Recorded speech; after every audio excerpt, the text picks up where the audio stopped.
Dalam nama Bapa dan Putra dan Roh Kudus. Amin. Ya Tuhanku, ya Allahku, aku sungguh percaya bahwa Engkau hadir di sini, bahwa Engkau melihatku, bahwa Engkau mendengarkan aku. Aku menyembah Dikau dengan hormat. Aku mohon ampun atas dosa-dosaku dan rahmat untuk menggunakan waktu berdoa ini dengan penuh hasil. Bunda Kaintak bernoda, Santo Yusuf, Bapa dan Tuanku, malaikat pelindungku, doakanlah aku.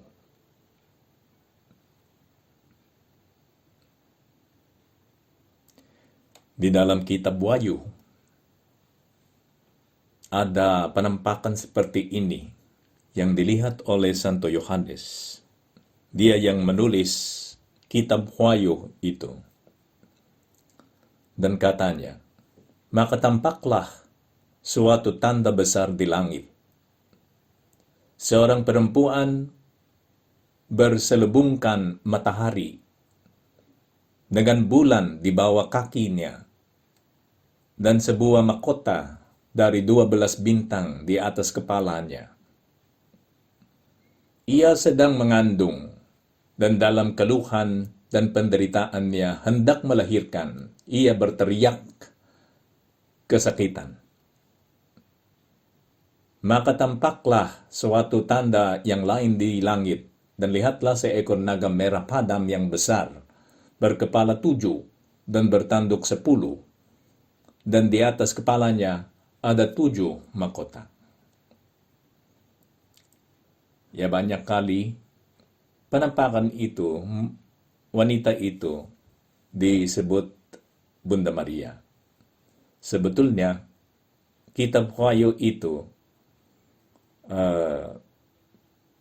mau menyampaikan banyak hal, dan karena itu misteri, itu cara bagaimana ditulis sebuah wahyu, atau itu cara namanya itu apokalips kan. Itu cara bagaimana Tuhan sendiri menyampaikan sebuah misteri. Dia tidak mendetailkannya sehingga gambar-gambarnya itu campuran beberapa hal, dan kita bisa bingung. Memang kita dibingungkan supaya kita tidak tahu apa yang akan terjadi, karena belum terjadi. Benar. Tapi pesannya sudah ada di sana. Dan yang wanita itu sebetulnya adalah gambar gereja. Karena beberapa detail tidak langsung sesuai dengan Bunda Maria. Dia dimakotai dengan 12 bintang, itu para rasul. Dan para rasul itu ada di mana? Para rasul itu ada di dalam gereja. Dan juga dia menderita, dia mau melahirkan anak, dan anak itu adalah semua kita yang dilahirkan di dalam gereja. Dan dia dibela lawan yang naga itu. Tapi saat sama, karena Wahyu itu seperti yang saya sebut, gambar-gambarnya itu bisa berarti banyak hal. Saat sama banyak hal. Tidak ada masalah, dan gereja sendiri yang menjelaskan itu kepada kita. Memakai itu dan melihat Bunda Maria di dalam wanita itu. Karena memang ada banyak tanda yang cocok. Bunda Maria seperti itu. Kan? Dan juga dia adalah ibunda gereja. Maka hubungannya dengan gereja itu sangat erat. Di dalam kesempatan ini, karena ini dipilih, bacaan ini dipilih untuk solemnitas atau hari raya yang kita merayakan hari ini. Itu adalah Bunda Maria yang diangkat ke surga. Dia diangkat ke surga. Dan cocok ini. Maka tampaklah suatu tanda besar di langit. Seorang perempuan berselubungkan matahari Karena Bunda Maria itu tidak kena dosa asal. Maka rahmatnya itu seperti sinar matahari itu. Jadi cahayanya, terangnya itu begitu kuat seperti cahaya terangnya matahari. Dengan bulan di bawah kakinya. Bulan itu kalau dibandingkan dengan matahari berubah-ubah cahayanya. Benar? Terangnya itu berubah-ubah. Maka itu tanda semua yang duniawi. Dan Bunda Maria itu di atas semua yang duniawi. Sehingga dia menjadi abadi di dalam kesuciannya. Dan 12 bintang itu, oke, itu para rasul, tapi saat sama itu mahkota. Dan karena Bunda Maria itu menang lawan naga itu, dan naga itu adalah iblis sendiri, karena Bunda Maria menang lawan iblis itu, maka dia menjadi ratu di surga. Khusus karena dia adalah ibunda Allah.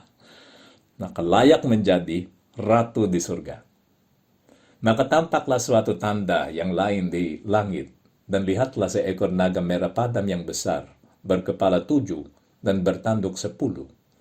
Dan di atas kepalanya ada 7 mahkota.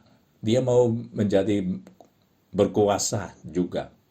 Dan sebelum kedatangannya Tuhan Yesus Kristus, memang iblis itu berkuasa di atas bumi. Hanya ketika Tuhan Yesus Kristus itu datang, baru kerajaannya iblis ya sudah selesai. Karena Tuhan Yesus Kristus mengambil kerajaan itu darinya. Dia sudah tidak meraja di atas bumi kalau kita tidak membiarkan dia meraja. Dan ekornya menjerit sepertiga dari bintang-bintang di langit dan melemparkannya ke atas bumi. Dan naga itu berdiri di hadapan perempuan yang hendak melahirkan itu untuk menelan anaknya. Ya, lagi ada banyak artinya gambaran ini. Yang pertama adalah memang iblis melawan Tuhan Yesus Kristus. Nah, itu kalau begitu, dan yang logis itu tafsirannya adalah itu Bunda Maria mau melahirkan Tuhan Yesus Kristus dan iblis melawan. Tapi saat sama, dia adalah gereja karena 12 bintang yang ada di dalam mahkotanya. Dan yang dia mau melahirkan memang Tuhan Yesus Kristus. Tapi Tuhan Yesus Kristus, seperti yang dijelaskan di dalam dokumennya Konsili Vatikan kedua, okay? Yang dia mau melahirkan adalah Kristus di dalam semua anggota gereja. Dan naga itu mau mencabut Tuhan Yesus Kristus dari jiwa kita. Itu yang perjuangan, yang perang yang selalu terjadi di atas bumi ini selama belum datang akhir zaman, kan? Perang yang terus-menerus terjadi di atas bumi itu. Si naga itu hendak menelan anaknya segera sesudah perempuan itu melahirkannya. Apa yang terjadi? Tuhanlah yang campur tangan. Gitu. Maka ia melahirkan seorang anak laki-laki dan yang akan menggembalakan semua bangsa dengan gada besi. Tiba-tiba anaknya itu dirampas dan dibawa lari kepada Allah dan ke tahtanya. Perempuan itu lari ke padang gurun, di mana telah disediakan suatu tempat baginya oleh Allah, supaya ia dipelihara di situ 1260 hari lamanya. Oke, lagi gambarannya tidak sempurna, tidak semuanya berlaku bagi Bunda Maria. Memang Bunda Maria itu dilindungi oleh Allah, tapi yang waktu itu 1260 hari lamanya mungkin tidak berlaku bagi Bunda Maria, karena waktu dia kehidupannya itu sudah selesai, dia dibawa ke surga. Nah, dia dibawa ke surga, jiwa dan badannya kedua-duanya. Ini yang kita merayakan hari ini. Perempuan itu lari ke padang gurun. Di sana dia dilindungi oleh Allah, dan iblis naga itu tidak bisa sampai melawannya, menyerangnya lagi. Oke. Maka iblis itu tidak berkuasa atas Bunda Maria. Saya masih ingat waktu saya masih remaja, dan itu ya sudah lama itu. Tapi ada temanku itu yang membantu saya untuk menjadi orang yang lebih baik di dalam iman. Dan suatu hari temanku itu datang untuk menjelaskan tentang Rosario. Dan ceritanya saya masih ingat. Dia menceritakan ini. Katanya ada seorang yang kerasukan iblis. Maka teman-temannya itu sangat khawatir, dan mereka memanggil seorang yang kudus untuk mengusir iblisnya. Saya kurang tahu, kalau mungkin orangnya adalah seorang uskup seperti itu. Tapi ya, dia seorang kudus. Dan sebelum mengusir setan yang ada di dalam orang itu, si orang kudus mau tanya dulu kepada iblis yang ada. Oke, sebutkanlah kepada kami, katanya kepada iblis itu. Sebutkanlah kepada kami doa mana, depan mana kamu akan sangat takut. Ya, takut atas doa mana gitu. Ya, si iblis tidak mau menyebutnya kan, karena kalau dia menyebutnya, dia akan selalu kalah. Tapi akhirnya karena orang itu yang sungguh kudus, maka iblis itu terpaksa menyebutnya. Santo Rosario, katanya. Baru dia keluar dari orang itu. Itu cerita yang disebut oleh temanku itu pada waktu yang sudah lama ini. Tapi saya mendengarnya lagi dalam kasus yang sungguh-sungguh terjadi. Iblisnya coba diusir, orang-orang di sekitarnya itu, ayah dan ibunya bersama Romo, sama mereka berdoa Rosario. Tiba-tiba si orang yang kerasukan itu mengatakan, dia ada di sini. Karena itu di Filipina.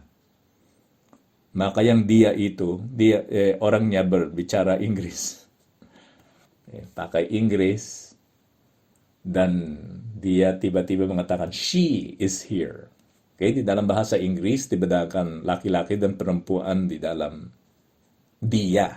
Kan? Kalau itu bahasa Indonesia, dia itu sama aja, laki-laki dan perempuan. Tapi di dalam bahasa Inggris, kita tahu kalau orangnya itu laki-laki atau perempuan.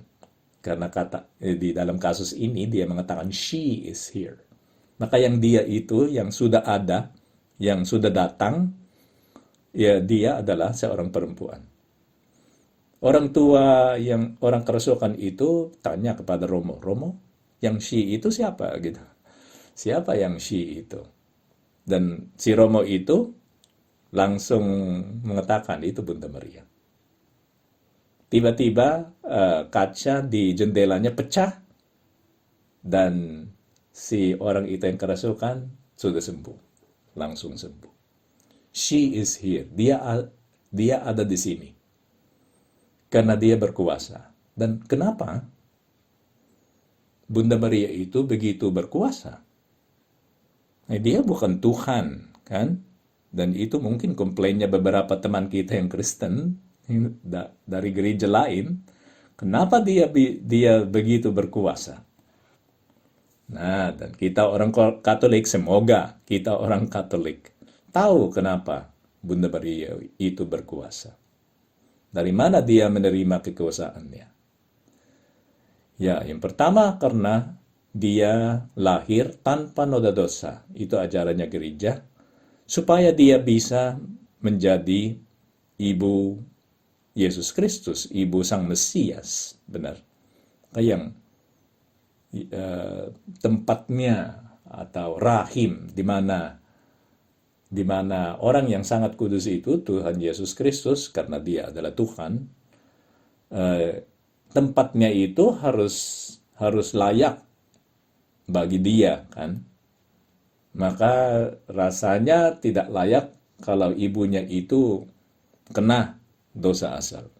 Sehingga itu diteliti oleh gereja, dan gereja melihat bahwa oh memang Bunda Maria itu yang menjadi ibunda Allah, ibunda Kristus, tidak punya dosa asal. Justru karena Santo Gabriel itu waktu dia datang, dia mengatakan bahwa penuh rahmat. Tapi belum ada pembaptisan pada waktu itu. Kalau orangnya penuh rahmat, maksudnya dia tidak punya dosa asal. Bersih seluruhnya. Tapi selain itu, selain rahmat yang dia menerima, rahmat itu tidak cukup. Sebagaimana ijazah itu tidak cukup untuk menjadi pengajar yang baik. Nama itu tidak cukup. Maka dari mana kekuasaannya Bunda Maria? Kekuasaannya dia dapat karena korespondensinya terhadap rahmat yang dia terima kepada Allah. Dari Allah. Korespondensinya ke rahmat yang dia terima dari Allah. Karena kita juga menerima rahmat. Kenapa kita tidak begitu berkuasa? Dan kenapa kita tidak terlihat orang kudus? Karena mungkin walaupun rahmat itu ada, kita tidak memakainya dengan baik. Kita tidak memakainya dengan seharusnya. Oleh karena itu kita belum seperti orang kudus, seperti yang lain itu, khusus tidak seperti Bunda Maria. Tuhan bantulah kami untuk memakai rahmat yang kami menerima dengan baik. Sayang sekali, banyak kali kami membuang rahmat itu. Dan bayangkanlah kalau kita memakai rahmat itu, apa yang akan terjadi? Kita akan menjadi sesuatu yang sangat kudus. Katanya Santo Josemaria, pendiri Opus Dei, di dalam bukunya Jalan. Dia mengutip seorang yang berefleksi atas apa yang dia melaksanakan di dalam kehidupan rohaninya. Karena dia ikut misa tiap hari. Yang kita rindukan sekarang kan, karena kita di dalam masa pandemi, umat tidak bisa ikut misa. Baik yang hari Minggu maupun yang sehari-hari. Dan syukurlah sebetulnya bahwa orang yang ikut hanya hari Minggu sekarang sangat rindu. Tapi lebih merindukan lagi, itu lebih dirindukan lagi oleh orang yang ikut misa tiap hari. Benar. Yang komuninya. Dan itu ada orang yang nyambut komuni tiap hari, ikut misa tiap hari, nyambut komuni tiap hari. Tapi dia merefleksikan itu. Dan dia share kepada Santo Josemaria. Romo, sebetulnya dengan satu komuni, aku harus menjadi sangat kudus, sempurna, dengan satu komuni. Kenapa? Karena yang satu komuni itu, walaupun itu satu, itu seluruh Allah. Seluruh keilahian Allah yang ada di dalam komuni itu. Semua rahmatnya sudah cukup untuk menyucikan kita 100%. Dan inilah aku, katanya orang itu. Tetap orang berdosa. Ya, bagaimana ya? Nyambut komuni tiap hari, tetap orang berdosa. Karena kita tidak memakai rahmat itu dengan baik. Tapi katanya Santo Josemaria, dia beri harapan kepada orang itu. Bayangkanlah, katanya kepada orang itu, kalau kita tidak nyambut komuni, Kalau kita tidak ikut misa tiap hari, apa yang akan terjadi? Kita tersesat. Syukurlah. Oke, kita memang belum orang kudus, tapi tidak seburuk yang seburuk orang itu yang tak pernah coba untuk mendekati Tuhan. Syukurlah kita masih bisa nyambut komuni, berdoa. Sekarang ya saudara-saudari, komuni spiritual itu ya cukuplah sekarang. Tapi yang penting adalah itu korespondensinya. Mungkin kita banyak kali mengeluh atas penerimaan fisikalnya. Tapi yang kita harus tanya ya adalah apakah cinta yang ada di dalam diri kita yang menyambut komuni itu layak atau setinggi apa yang kita menerima. Komplain terus tentang tidak bisa menyambut komuni, tapi apakah ada cinta di dalam hati kita? Apakah cinta yang mendorong kita untuk mengeluh seperti itu? Harus seperti itu. Tapi oke, jangan khawatir. Karena memang itu permulaannya cinta. Belum sempurna, tapi dorongan dari Tuhan. Oleh karena itu ada kerinduan itu. Tinggal mengembangkannya di dalam diri kita. Mengembangkan permulaan cinta itu. Silakan merindukan komuni itu. Misa kudus yang dulu kita mengikuti tiap minggu atau tiap hari. Begitulah korespondensi kita pada rahmat yang kita terima dari Allah. Dan semoga dengan proses seperti itu, kita menjadi kudus seperti Bunda Maria. Dia menjadi begitu berkuasa. Karena selain rahmat, dia membiarkan Tuhan menguasai semuanya yang ada di dalam dirinya. Tuhan itu yang maha kuasa. Itu adalah misteri yang sangat besar. Tuhan yang maha kuasa, yang mampu melaksanakan segala sesuatu, tidak bisa mengubah diri kita, kecuali kalau kita membiarkannya. Itu yang disebut oleh Santo Agustinus. Tuhan yang tidak minta izin, baru menciptakan kita. Minta izin dulu, baru menyucikan kita. Baru menyelamatkan kita. Ya itu benar ya. Katanya Santo Agustinus. Tuhan yang tidak minta izin untuk menciptakan kita, harus minta izin atau mau minta izin sebelum menyelamatkan kita, sebelum menyucikan kita. Kenapa begitu? Kenapa dia tidak menguasai kita saja kalau dia memang Allah yang Maha Kuasa dan mengubah kita supaya kita langsung menjadi suci?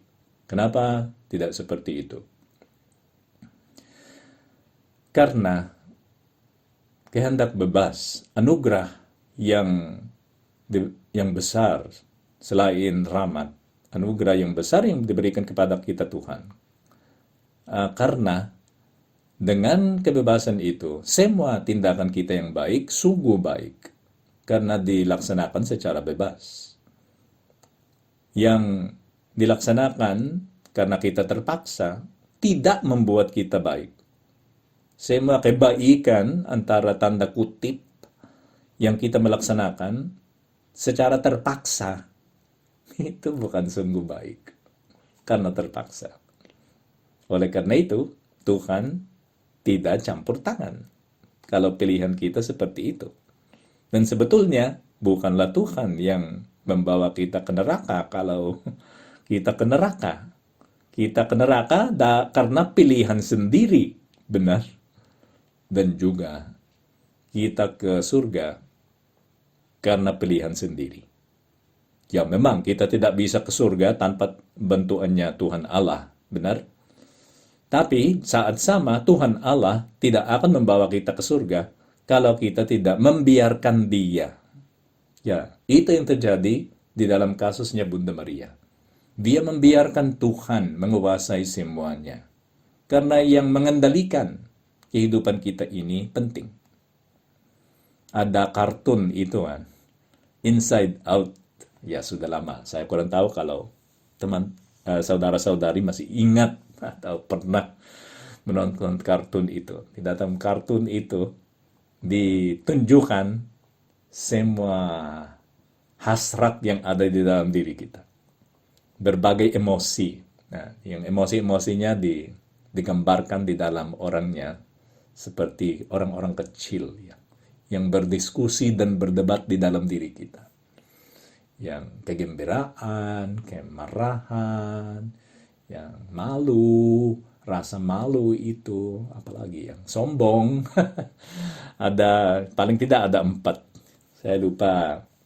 Yang takut, rasa takut. Mungkin paling tidak ada 5. Dan di dalam diri kita mereka berdiskusi, berdebat, bertengkar, dan harus ada persetujuan antara 5 itu, baru kita bisa bertindak. Atau itu menunjukkan personalitas kita yang kalau sesuai dengan dinamika yang ada antara 5 perasaan itu yang ada di dalam diri kita. Maka kalau kegembiraan yang paling kuat,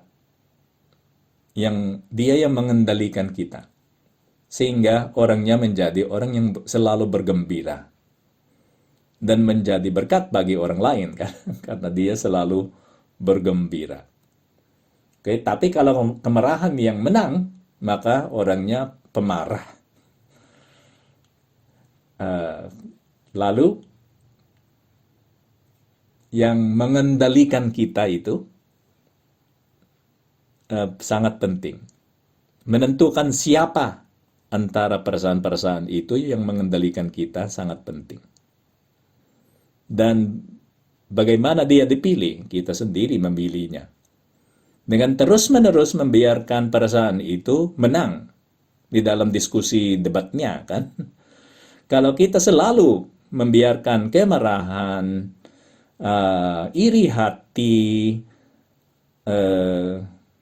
semua perasaan-perasaan itu yang buruk yang ada di dalam diri kita, maka personalitas kita akan didefiniskan oleh perasaan itu.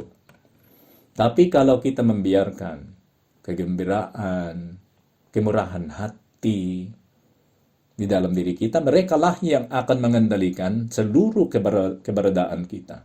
Sehingga kita didefiniskan oleh perasaan-perasaan positif itu. Oke, itu yang kartunnya. Tapi di dalam tradisi filsafat yang digambarkan bukan hanya perasaan-perasaannya yang harus harmonis kan. Ada inteleknya juga dan kehendak yang lebih tinggi karena itu spiritual. Oke, di dalam kartunnya direndahkan intelek. Karena ini fakta-fakta. Intelek itu hanya terus-menerus mengetahui fakta-faktanya. Fakta itu tanpa perasaan tidak berharga. Oke, itu opininya kartun itu. Tapi di dalam opininya Socrates, Plato, Aristoteles, dan yang diikuti oleh filsuf-filsuf di dalam gereja, yang harus mengendalikan semuanya adalah akal budi kita. Akal budi seperti yang saya pernah dengar dari seorang Romo dari Roma. Akal budi yang disucikan oleh rahmatnya Tuhan. Akal budi itu sendiri yang hanya manusiawi, tidak mampu sampai yang ilahi. Tapi karena rahmatnya Tuhan masuk, rahmatnya itu mengubah kita sehingga kita percaya kepada semua yang diwahyukan kepada kita oleh Tuhan. Karena tanpa wahyu itu, tanpa iman, kita tidak bisa percaya. Tidak masuk akal kan, semua banyak hal yang disebut di dalam Alkitab. Ya, bangkit dari orang mati, gitu. Kalau kita menjadi seorang ya sains aja, gitu.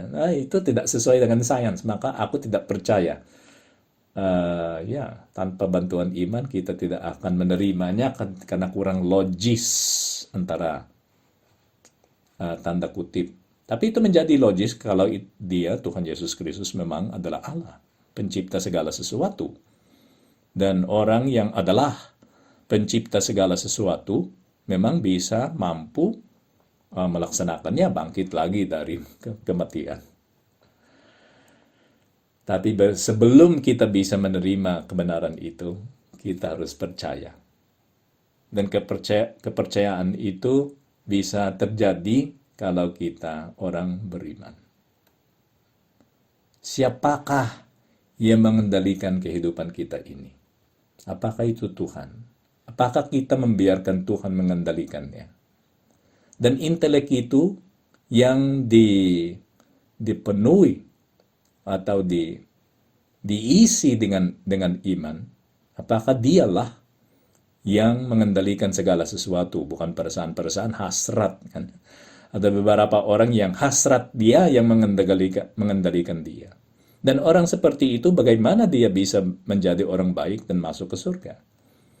Ya, hasrat-hasrat yang negatif yang menguasai dia, yang mengendalikan kehidupannya. Tapi itu tidak terjadi di dalam kasusnya Bunda Maria. Oleh karena itu, kita harus coba meniru teladannya Bunda Maria.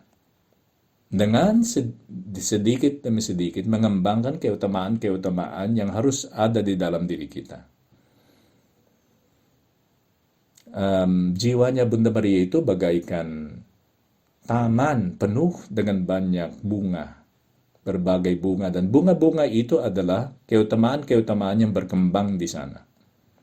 Nah, kalau kita mau masuk ke surga, tubuh dan jiwa sebagaimana Bunda Maria itu masuk ke surga, dia menjadi contoh bagi kita kan.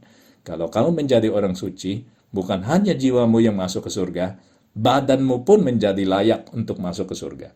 Dan badannya harus dipakai dengan baik. Ya, kalau ada hasrat, ada emosi, ada perasaan itu harus sesuai dengan kehendaknya Allah. Supaya seluruhnya, bukan hanya jiwanya, seluruhnya, badan dan jiwa, bisa masuk ke surga. Marilah kita pergi kepada Bunda Maria lagi. Bunda Maria, bantulah kami mengembangkan kehidupan rohani seperti itu. Membiarkan intelek kita yang dipenuhi dengan rahmat, penuh dengan rahmat, mengendalikan kehidupan kami. Bukan perasaan buruk-buruk itu. Hasrat yang menyesatkan kami. Karena di dalam dirimu, rahmat itu berkembang sehingga semuanya itu menjadi sangat adikodrati. Dan kesucianmu itu luar biasa. Oleh karena itu kadang saudara-saudari kami itu Protestan bertanya, kenapa orang-orang Katolik itu begitu kepercayaannya kepada Bunda Maria, begitu dalam hormatnya kepada Bunda Maria. Karena itu kalau Tuhan itu latria, dia disembah. Orang kudus dihormati, tidak bisa disembah karena mereka bukan Allah. Tapi penghormatan kita kepada Bunda Maria itu sangat tinggi kalau dibandingkan dengan orang kudus lain. Oke? Maka dibandingkan dengan kita itu memang sangat tinggi. Kita bisa merasa, itu hampir sampai seperti Allah. Oke, tapi salah. Karena kalau dibandingkan dengan Allah, kesuciannya Allah lebih ya tinggi lagi. Oke? Kita tidak bisa menjadi sama dengan Allah.